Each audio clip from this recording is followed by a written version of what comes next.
دنیا میں ٹیکنالوجی انقلاب برپا کر چکی ہے۔ اب ٹانگے والے سے لے کر کمپنی کے CEO تک ہر شخص کے ہاتھ میں فون ہے اور اس میں Facebook, Twitter, Instagram, Snapchat, YouTube اور ٹک ٹاک سب انسٹال ہے۔ دن کے 24 گھنٹوں میں سے 20 گھنٹے وہ ان ایپس پر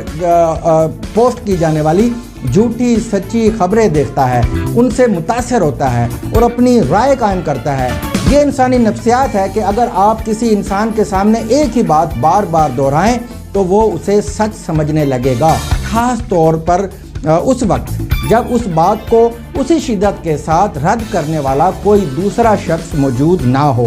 حالت انکار میں رہنے والے خود ساختہ سیانے کیونکہ سوشل میڈیا پر یقین ہی نہیں رکھتے تھے، اس لیے بجائے اس کے کہ وہ اس میڈیا کی طاقت سے فائدہ اٹھاتے، ہمیں خبر ہے ہر خبر